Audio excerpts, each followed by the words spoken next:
Bulab, sana may mapili ito. B, ito B oh. Ayaw mo na itong Air Max B. Isang discarded din namin dito para makatipid. Kasi tignan mo ba B?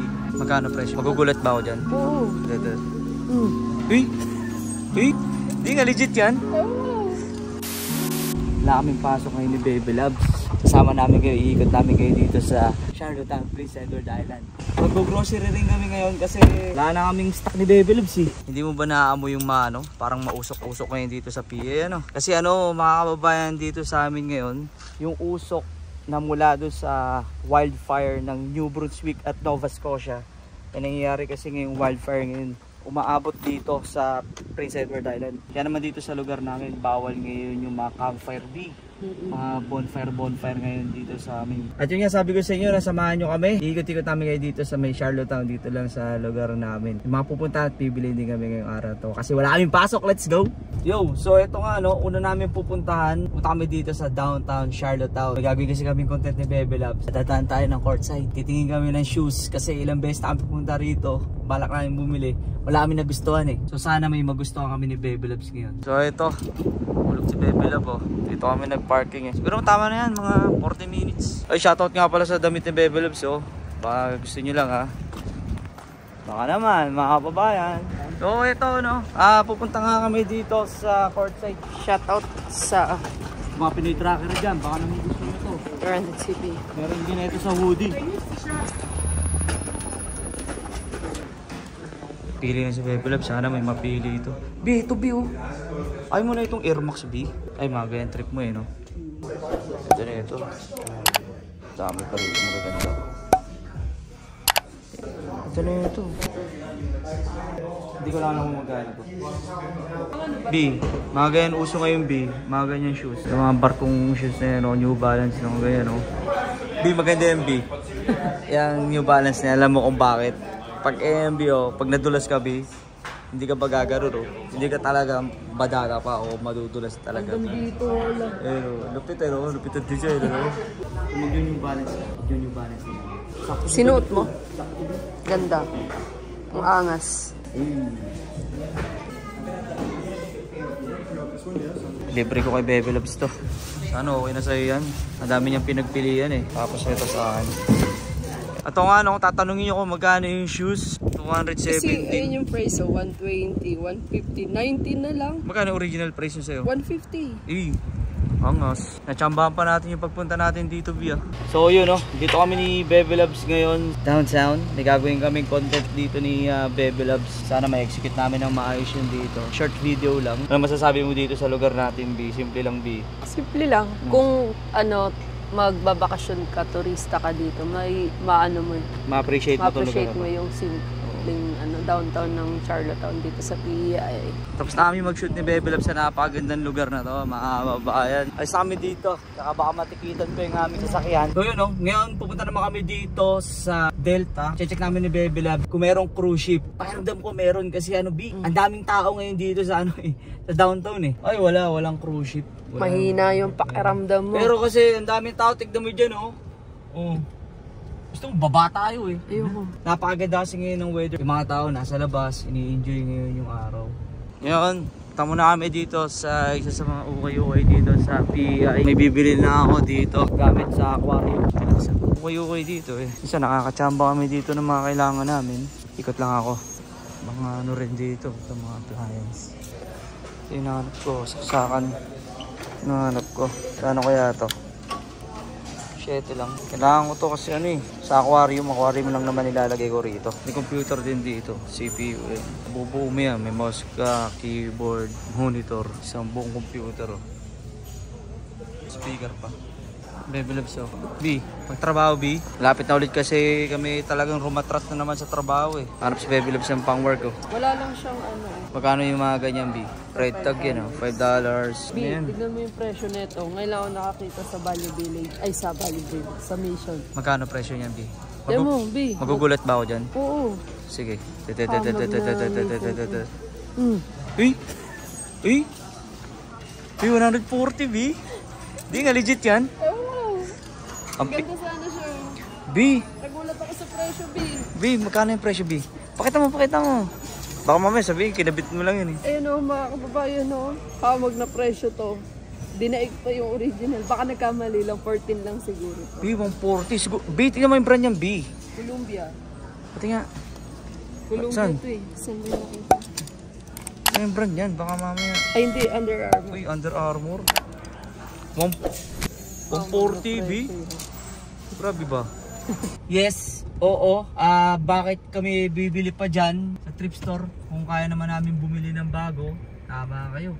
Pero, bakit naman hindi? Tsaka hindi lang naman kami. Kahit yung mga puti, nandiyan dyan. Ang daming nabili. Oo. Okay, all goods pa naman yan eh. Basta lilinisan o lalaban muna bago mo suotin yung mga bibili mo dyan. Pupunta kami sa, magda-drive-thru kami sa ATM. Mag-withdraw kami. Yun, drive-thru. Drive-thru. Let's go! Can I have a quarter pounder? Baka mali. Ay, hindi. Ano pala yun? Money, money, money! So, itong pera na to ay mapupunta sa isa sa mga special na tao sa amin ni Baby Loves. So, ito nga mga babae, no? Daan muna rin kami dito sa Asian store dito malapit sa amin. Ito kami madalas bumili ng mga pagkain na hindi namin nabibili sa Superstore, Walmart. Ito mo mabibili, laing. Trip mo maglaing. Baby Loves, ano to eh? Bikulaan na to eh. Masarap maglaing. Di ano to? Bunga na malunggay? Joke lang, hindi ko lang muna. Ito, upo. Dongta. At marami pang iba. Sakto nandito na tayo. Wala na tayong siling labuyo. Ito. Meron pa din. Ang dami sa freezer. Oo, bibili na sana ako pero next time na lang daw. Sabi ni Bebe Love. At oo nga pala, abangan nyo yung ano yung pag-harvest ng tanim nila Papa Boy ng kalabasa. Ganitong klaseng kalabasa yung na-harvest ni Papa dun. Hindi masyado maraming tanim ng kalabasa ngayon eh. B, ano lulutuin mo mamaya B? Kalamansi nga. Kalamansi lulutuin mo? Ay, isda. Ay, yung isda na huli natin? Hmm. Sakto yun, may nahuli kasi yung isda noong nakarang araw. Meron ding ano dito, to. B, pabango ng mga batang Dati ko itong 90s. Pabango ko rin na ganyan. Umabot dito sa Canada, pinch. Alam nyo sinasabi nga namin dito na hindi naman gano'n namin namimiss yung mga pagkaan sa Pilipinas kasi may mga Asian stores na rin dito sa Canada. Dito rin sa lugar namin sa Prince Edward Island. Marami na nagtitenda rito ng mga products galing sa Pilipinas. Matik yan, alam nyo na yan. Anzit. Kahit simpleng ganito mga kababayan, yung mga pangalo-halo, panlasa. Yan. Meron din, syempre sa mga nagiinom, nag-promote pa. May mga pulutan din dito. Ito, yung nagiinom pa ako dati. Favorite ko ito, Mangwan. Mabeching kasi ito eh. Kahit yung mga dilatang sardinas, mga babae, marami yan dito. Kaya hindi ganong mamimiss yung pagkain sa Pilipinas. Pero B, iba pa rin yung pagkain Pilipinas B, no? Talagang doon, no? Kaso nga lang sabi ko nga, kung available nila rito, medyo mahal din talaga yung bilhin. Hindi naman ako nagko-complain. Siyempre, yung ano yan export fee yan o paano siya nakarating dito sa lugar namin, di ba? Kaya reasonable naman kung mahal talaga sila. Tapos dito din, marami rin dito mga mga frozen product. Kahit nga daon ng saging nakarating dito, daon ng saging yung frozen lang mga kababayan. Mga shredded yung coconut. Yung mga mga pang salad-salad ata to B, no? MB. Tripata ni Baby Loves mag-iipon. Kukuha ka nito? Kukuha daw siya. Kukuha daw siya. Thank you. Thank you. Mas tukul ya. Gano'n ka na lahat to? 60 plus. Yung crab and corn, ang mahal pala. Gano'n? $5. Alin yun? Isa ng ganito? Ganito nakagalante si Baby Loves. Hindi niya na tinitignan yung presyo. Wala kasing price Wala pa presyo. Akala ko di mo na tinitignan Nandyan yung presyo, palaman? Pagka nabili ko. Andyan yung palaman? Ayan. So kaya pupunta namin sa last stop natin. Superstore. Sa Superstore na tayo. Magigipti kami ng tubig din mamaya. Let's go. So yun na nga mga babayan, dito rin sa Superstore may Asian Isle din kung tawagin dito. Katulad nito, Mr. Brown. Ito nga yung kape na lagi iniinom yung nasa Taiwan pa. Mga pagkaing Noipi, eggnog, pachi bar, name it. Kahit nga Gold Deluxe napulburon meron dito sardinas, century tuna, Pasig Canton. No, marami din dito. So ngayon, hindi ko gano'n kukuha kasi may stock pa naman na gano'n. Yung mga wala lang kami yung bibili namin. Ito yung lagi namin kinakain ni Baby Loves pag pagod namin sa trabaho. Tapos uuwi magluluto pa kinabukasan. Yan, palag yan ang pagkain namin. Sabon. Diba sabi mo bibili ng sabon? Isang discarded din namin dito para makatipid. Kasi tingnan mo to, Save siya ng $5 oh. $4.99 sa $5. Kaysa naman Maliit. dito sa maliit 532 ml lang. Ito yung sabon ko talaga na panligo ko. Pero syempre para praktika lang $11 B. Tama. $11.